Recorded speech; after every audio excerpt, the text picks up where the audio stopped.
Today I'm going to bring you some thoughts on resilience. Building resilience is a core skill for leaders and for people across the world. As we go through so much change, we are never able to be really sure what's going to happen tomorrow. So building your own internal resilience is an important part of investing in you and your own emotional wellness.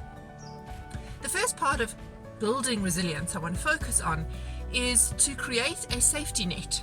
And by safety net, I'm really talking about your network. A network of people who you've cultivated, relationships you've built over years, who can help you bounce back from setbacks. Now, me personally, I was talking and preaching about networking for years as I taught leadership skills across the world. And it was only about 2 or 3 years ago that I took my own medicine and started really connecting with old colleagues, with previous managers, with people who've been in my life but I'd kind of neglected for quite some time.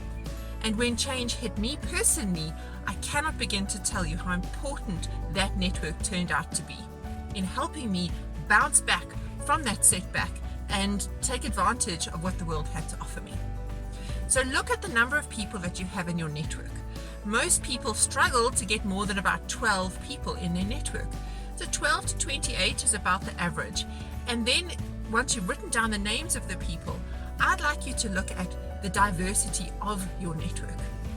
How much difference is there across industry, across geography, across age, race, gender, socioeconomic background?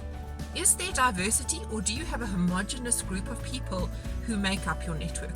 The greater the diversity, the greater the reach. So interrogate that network and look for holes.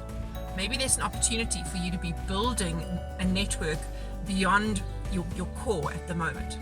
And for that, I want to give you some strategies for networking. Building a network is something that is strategic. It's often at the very bottom of your to-do list, but you can't afford to leave it there.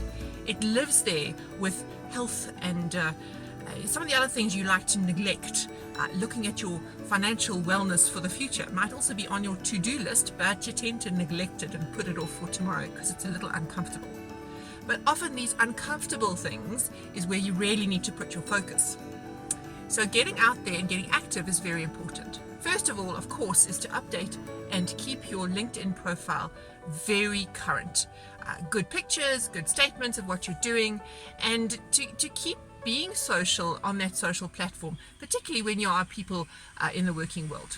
The second thing I'd like you to do is to make networking an actual priority, not just something you think that you might do, you talk about doing, and you say that you do, but you don't really do.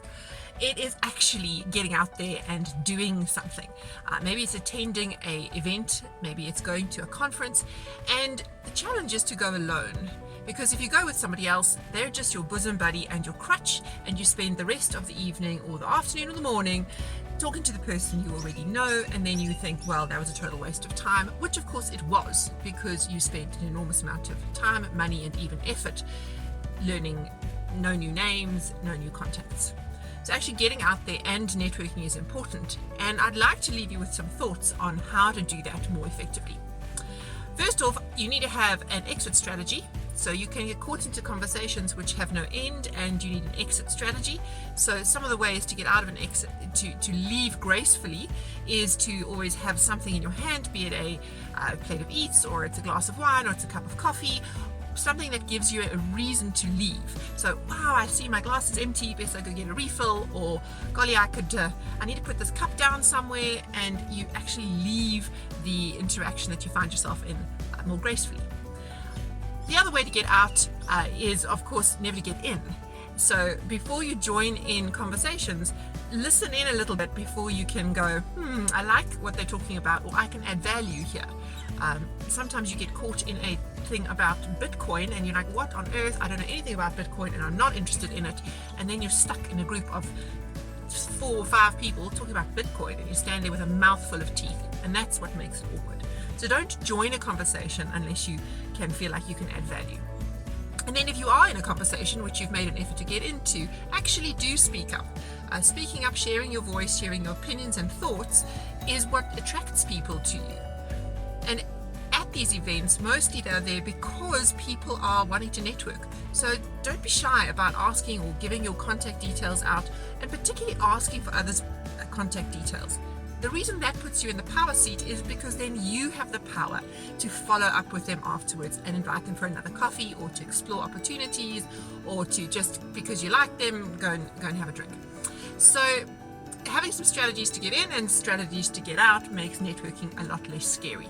But I would encourage you, don't just sit back and think it's something I'll do another day, because I was literally yesterday sitting with somebody who had just been made redundant and had a really great network inside the company that she was working with, and had not been paying particular attention to her external network, and now the rubber hits the road.